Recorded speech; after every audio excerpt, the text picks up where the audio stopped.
রামিসার মা একটা মিথ্যাবাদী। আইনজীবী বলছে যে তার পূর্ণাঙ্গে সেই বীর্যের কোনো অস্তিত্ব পাওয়া যায়নি এবং ডিএনএ টেস্টেও সেটি প্রমাণ মেলেনি।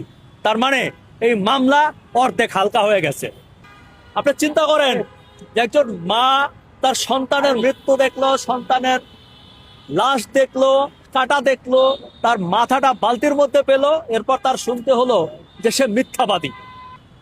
আমি আজকে দুদিন ধরে ট্রায়াল হচ্ছে কোর্টে, আপনারা জানেন সেই শিশু রামিসা ধর্ষণের হত্যাকাণ্ডের। আমার খুব আফসোস লাগে, দুঃখ লাগে যখন কোর্টের খোঁজ খবর নেই, খোঁজ খবর চাই। মানুষ কেন এই দেশে বিচার চায় না তার একটা নমুনা আপনারা দেখতে পাবেন যদি ঢাকা সিএমএম কোর্টে যান, যে সেখানে কি হচ্ছে।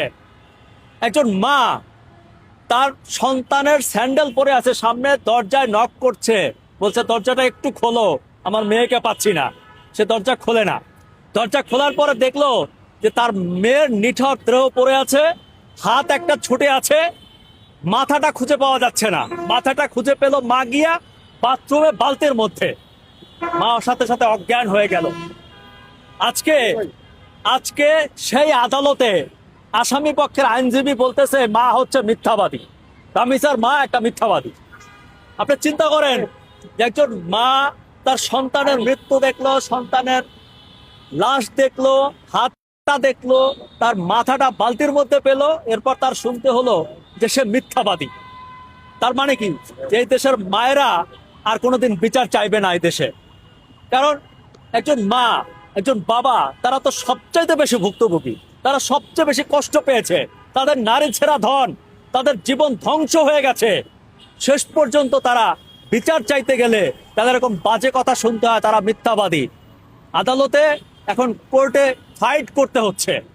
আমি যতদূর এখন পর্যন্ত তথ্য পেয়েছি তাতে দেখতে পাচ্ছি যে এই বিচার আদৌ হয় কিনা আমার সন্দেহ আছে।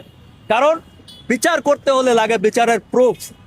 এই শিশু বাচ্চাটিকে দেখেন, তার আইনজীবী বলছে যে তার সঙ্গে সেই বীর্যের কোনো অস্তিত্ব পাওয়া যায়নি এবং ডিএনএ টেস্টেও সেটি প্রমাণ মেলেনি। তার মানে এই মামলা অর্ধেক হালকা হয়ে গেছে। এই মামলা 50% হালকা হয়ে গেছে।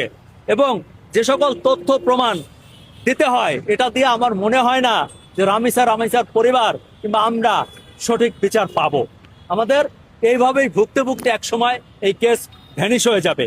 কারণ যুক্তি প্রমাণ তর্ক যেদিকে আগাচ্ছে তাতে আমি লক্ষণ খুব কম দেখতে পাচ্ছি। দেখেন, এই দেশে আসলে এই মারা যাওয়াটা কিংবা এরকম বিচারহীনতা দুর্ভাগ্য না, দুর্ভাগ্য হচ্ছে একটা শিশু, বিশেষ করে একটা কন্যা শিশুর